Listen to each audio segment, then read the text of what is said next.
Excellent. In a little town called Silverton lived a bright young boy named Leo. Leo was a regular student.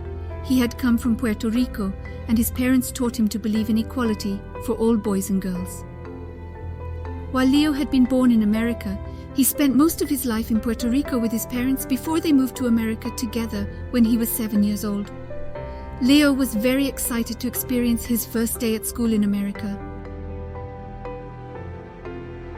On his first day at his new school, Leo noticed something odd that he had never seen at his old school. In the cafeteria, he noticed how students from different backgrounds and cultures sat separately, not mingling with each other. All the kids who dressed the same and looked the same sat together. Why, he thought this was odd, and this troubled Leo. He shared his observations with his best friend Maya. Maya was a girl of empathy and kindness. She agreed to help Leo address the issue. They went to the principal, who encouraged them to actively do something about it that they felt would help.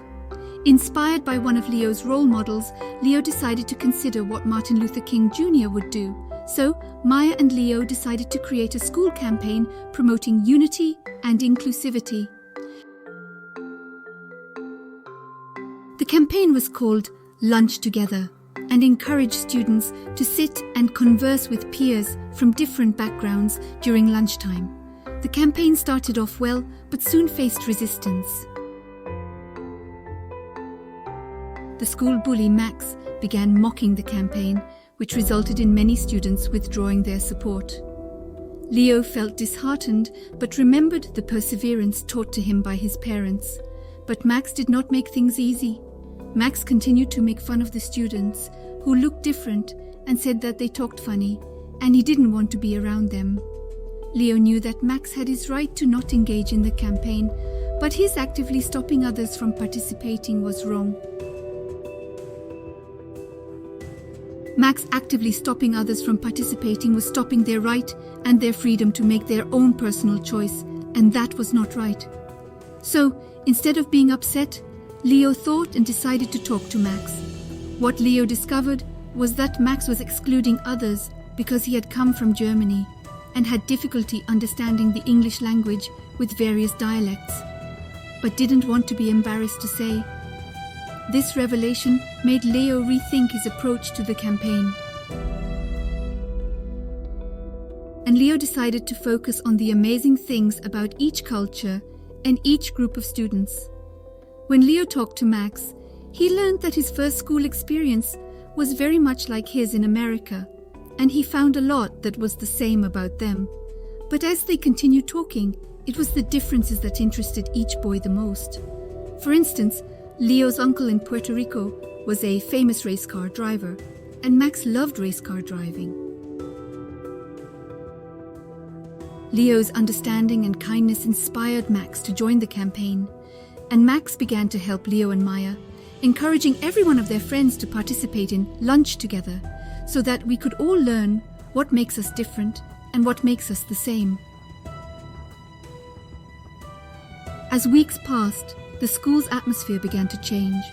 Students started mingling more, sharing their stories and culture. They realized that their differences made them unique and cool, not separate and alone, and that we all had more similarities in common than we visually thought to be true. In the end, Leo, Maya, and Max worked tirelessly together to foster this newfound unity, and they organized cultural exchange events, language classes, and even a Unity Day celebrating their collective diversity for understanding. But the best part was that the school's transformation was evident. The lunchroom was abuzz with laughter and chatter from different languages. Students were learning from each other and growing together. The campaign was a success.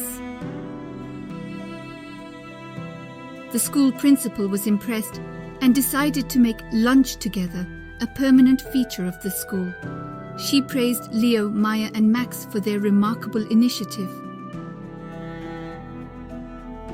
One day, the school received a letter from the local newspaper.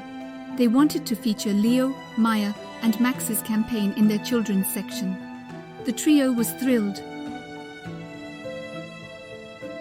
the newspaper story spread like wildfire. Schools from neighboring towns started reaching out, seeking guidance to implement a similar campaign in their schools. The impact was beyond their town and showed that one act could make a difference and age didn't matter. Leo, Maya and Max were more than happy to help. They shared their experiences, challenges and learnings.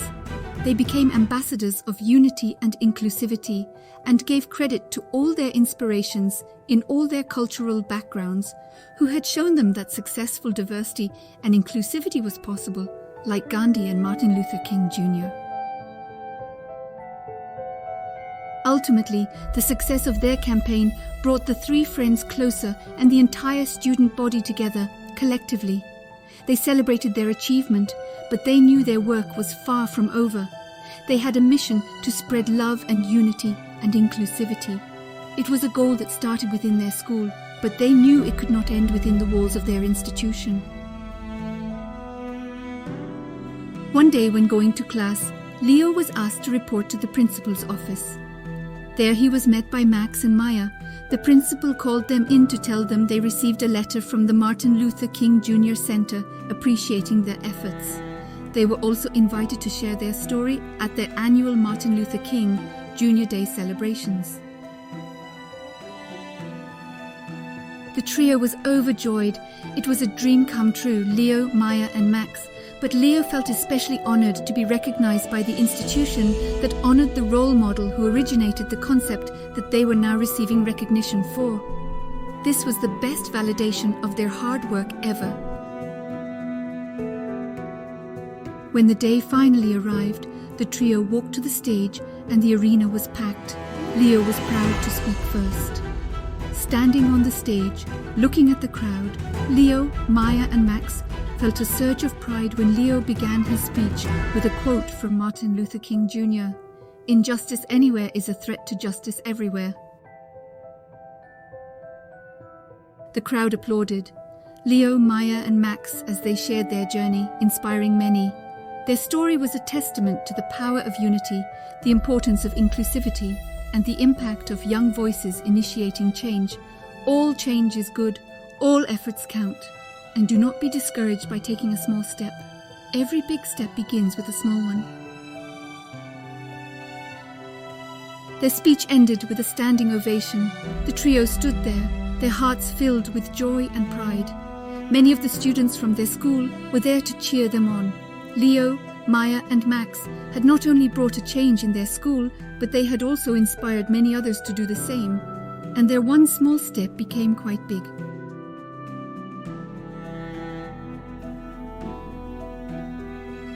That day, Leo and Max realized that they had achieved something significant by talking that day. They had spread Martin Luther King Jr.'s message of unity and love, and in doing so, they had ensured that the message of Martin Luther King Jr. will continue, that we are all created equal and that we are better together than separated.